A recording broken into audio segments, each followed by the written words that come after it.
Assalamualaikum warahmatullahi wabarakatuh. Salam sejahtera buat kita semua. Semoga kita dalam keadaan yang baik-baik saja.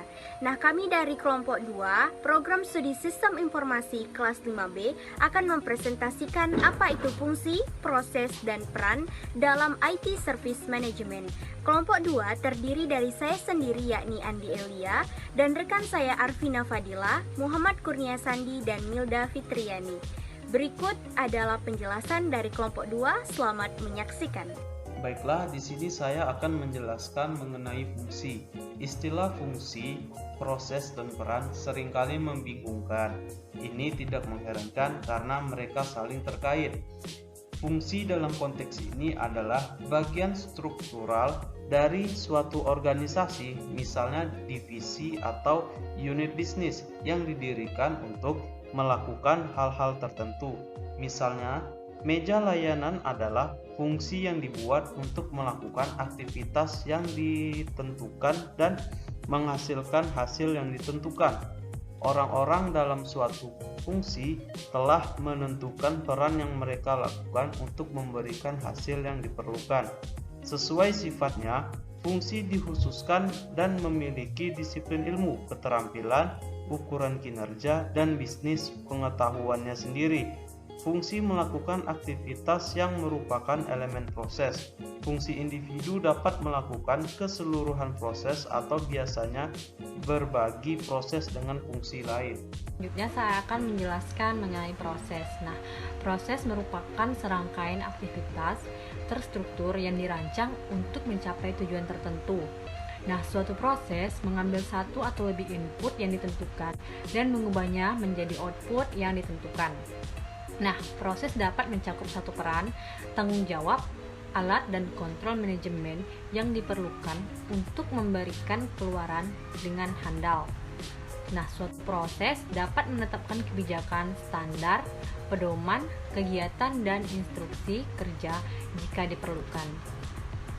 Nah, sebuah proses terdiri dari serangkaian kegiatan terkoordinasi menggunakan sumber daya dan kemampuan untuk menghasilkan hasil yang secara langsung atau tidak langsung menciptakan nilai bagi pelanggan atau pemangku kepentingan eksternal. Setiap proses terdiri dari sejumlah elemen, seperti sebuah proses mengambil input dan mengubahnya menggunakan enabler yang sesuai untuk menghasilkan output yang diperlukan dalam sistem loop tutup yang memungkinkan adanya umpan balik. Selanjutnya saya akan menjelaskan mengenai wewenang. Nah, wewenang ini merupakan serangkaian tanggung jawab, aktivitas, dan wewenang yang diberikan kepada satu orang atau sebuah tim. Nah, wewenang ini didefinisikan dalam suatu proses atau fungsi. Satu orang atau tim mungkin memiliki banyak peran, misalnya peran manajer konfigurasi dan manajer perubahan yang dapat dilakukan oleh satu orang. Selanjutnya adalah aktivitas proses. Ada 5 aktivitas proses. Yang pertama adalah event management. Ada beberapa bahasan dalam event management. Yang pertama adalah mengatur rule, filter, dan setup server untuk event log. Kemudian mengkategorisasikan mana event yang bisa di-ignore dan yang mana yang harus ditindaklanjuti. Yang ketiga adalah menginterpretasikan event dan memilih respon yang tepat untuk event tersebut. Nah, yang selanjutnya adalah memview apakah event itu bisa ditangani dan yang tidak. Dari review-review tentang event ini, maka akan menghasilkan event, trend, and pattern. Yang kedua adalah insiden dan problem dalam manajemen. Yang pertama kita bahas adalah insiden. Insiden manajemen yaitu bagaimana caranya untuk restore service yang mengalami gangguan performa secepat mungkin tentunya. Yang kedua adalah problem dalam manajemen, yaitu menganalisa akar masalah yang menyebabkan insiden terulang lagi. Nah, yang ketiga adalah problem management. Ada 7 yang harus kita bahas dalam problem management. Yang pertama adalah proactive problem identification, yaitu bagaimana caranya kita memprovide sebelum insiden terulang. Yang kedua adalah problem categorization and prioritization. Yang ketiga adalah problem diagnosis dan resolution, yaitu mendiagnosa suatu problem. Nah, kemudian adalah problem and error control. Di sini adalah monitoring problem yang penting. Kalau ada tindakan korektif bisa langsung diaplikasikan. Nah, selanjutnya adalah problem closure and evaluation, yaitu membuat problem record atau catatan dokumentasi problem yang disebut dengan KEDB. Nah, selanjutnya adalah major problem review, yaitu solusi-solusi dari problem itu direview kembali. Nah, mana tahu ada yang lebih bagus. Nah, selanjutnya adalah problem management reporting, yaitu sama seperti incident management report. Nah, yang keempat adalah request fulfillment. Dalam request fulfillment ini terdapat 5 proses yang harus kita bahas. Yang pertama adalah request fulfillment support, yaitu menyediakan tools, proses, skill yang dibutuhkan buat handling request. Nah, selanjutnya adalah request login and categorization, yaitu mengkategorikan request yang masuk. Jadi bisa menentukan mana yang dulu bisa dikerjakan. Nah, selanjutnya adalah request model execution, yaitu memastikan request yang dikerjakan sesuai dengan time schedule. Nah, selanjutnya adalah request monitoring and escalation, yaitu monitoring request yang belum dikerjakan. Nah, selanjutnya adalah request closure and evaluation, yaitu mengevaluasi request record atau catatan-catatan request yang ada sebelum request tadi dinyatakan selesai. Nah, yang kelima adalah access management. Inti dari access management yaitu memberikan otorisasi ke user yang berhak mendapatkan service tersebut. Nah, ada 2 objektif dalam access management. Yang pertama adalah yaitu membuat katalog atau menu tentang user rules, profil, dan mencegah orang mempunyai akumulasi beberapa akses profil.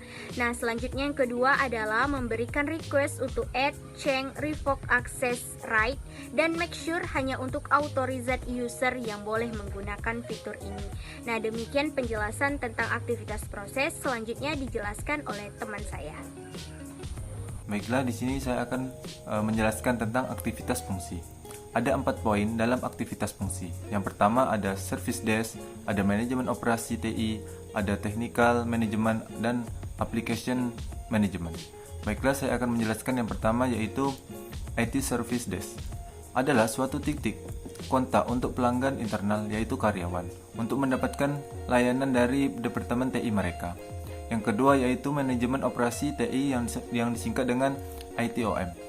IT Operational Management atau disingkat dari ITOM adalah salah satu fungsi utama dari modul operasi layanan kerangka kerja dari ITIL. Yang selanjutnya teknikal atau manajemen teknis adalah upaya sistematis yang digunakan dalam penerapan sistem atau proses dan dalam penyeimbangan biaya, efektivitas, dan daya dukungan selama siklus hidupnya. Dan yang terakhir adalah application management. Manajemen aplikasi adalah proses pengelolaan aplikasi sepanjang siklus hidupnya. Proses manajemen aplikasi tradisional memandu bagaimana aplikasi bisnis dikembangkan, dikelola, ditingkatkan, dan bila perlu dimatikan. Mungkin hanya itu yang dapat saya sampaikan, selanjutnya akan disampaikan oleh rekan saya. Nah, selanjutnya untuk menggambarkan keterkaitan yang khas antara 3 entitas yaitu proses, function, dan rules. Proses dapat menjangkau satu atau lebih fungsi yang memerlukan aktivitas untuk dilakukan oleh fungsi yang lebih banyak peran dalam fungsi. Nah, selanjutnya pada gambar ini merupakan contoh hubungan function, proses, dan rules, yang mana di sini terdapat function, yaitu suatu tim yang mempunyai peran dalam melakukan proses incident management dan request fulfillment. Kemudian fungsi IT operation management, di mana satu tim ini berfungsi untuk melakukan proses event management dan access management. Selanjutnya adalah technical management, di mana satu tim ini berfungsi dalam melakukan proses incident management, problem management, dan access management. Dan yang terakhir adalah Application management ini merupakan fungsi dari suatu tim ataupun seseorang untuk melakukan perannya dalam proses incident management dan access management. Dari gambar yang di atas itu, dia menggunakan matrik otoritas di mana untuk menunjukkan peran dan tanggung jawab spesifik dalam kaitannya dengan proses dan aktivitas. Nah, matrik ini contoh matrik otoritas digunakan untuk memetakan aktivitas proses keperan yang terlibat dalam pelaksanaannya. Jadi, memudahkan kita untuk melihat seperti apa peran. Nah, matrik itu juga menunjukkan di mana terdapat fungsi yang memiliki peran yang melakukan proses dalam suatu service operation. Sekian dari kelompok kami. Wassalamualaikum warahmatullahi wabarakatuh. Demikian penjelasan dari kami kelompok 2. Mohon maaf apabila ada kekurangan. Terima kasih atas segala perhatian. Kami akhiri dengan wabillahi taufik wal hidayah. Wassalamualaikum warahmatullahi wabarakatuh.